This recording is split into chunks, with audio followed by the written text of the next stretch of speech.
In this video, I'll be showing you guys my tips for throwing weapons, 5 more random tips later on, and a little fighting compilation at the end. But first, I must preface this video by saying that if you're looking for like 1 or 2 tricks that once you start doing, you'll automatically become a god in combat, you are in the wrong place. I'm going to show you what I've learned throughout the 250 hours I've spent in game, which will hopefully help some people out and it'll make their learning a bit faster. But like with everything, you will need to practice and practice if you want to get better. With that said, let's jump in. Oh, and please subscribe, it helps me make these videos for you. Thank you. I have put these tips into 3 sections.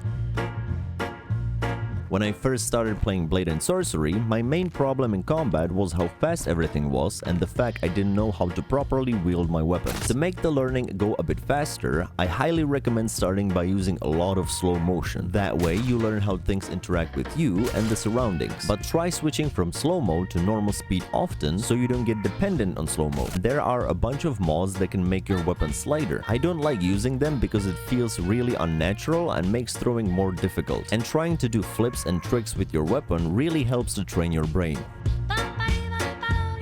Once you get used to the weight of the weapons and how they interact with everything, we can move to the actual throwing of them. There's a bunch of grips you can use to help you with throwing. For non-modded daggers, you can just throw them by the grip, but it's usually better to grab the modded ones by the blade. But it should work both ways. For non-modded or modded swords, you have to switch things up a bit. You can either grab it normally and throw it from the bottom up like this, or you can grab them upside down and throw them like a javelin. But the main thing you must train when throwing weapons is the place at which you let go. And you also need to learn to throw the weapons at a straight line, not like in real life where your arm curves.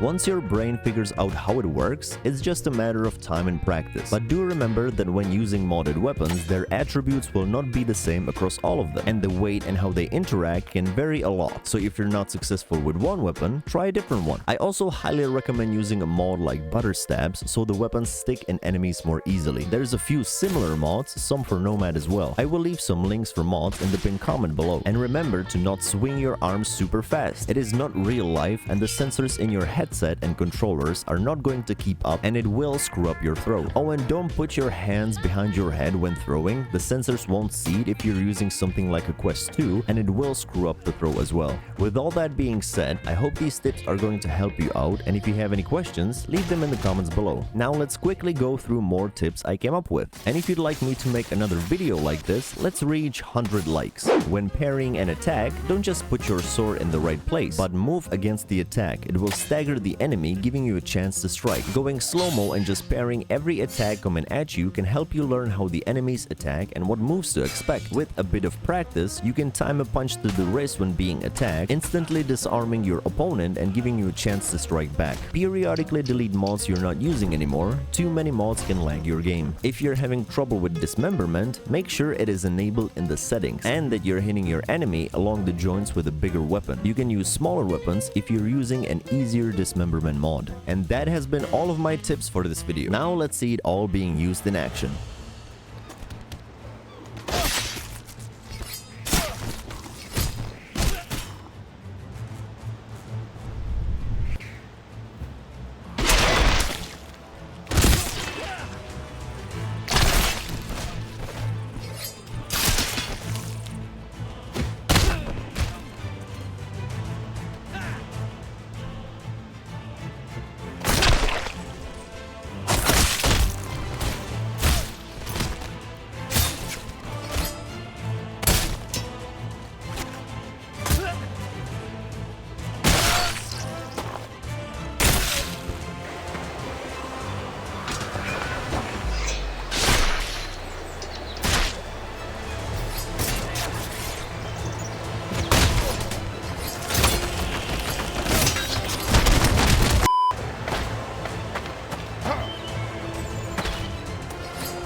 I hope you guys enjoyed this video and got something out of it. Please leave a like and subscribe to support me make more videos. Become a member if you'd like to see behind the scenes content and to get access to a private Discord server. Thanks for watching, and I'll see you in the next one.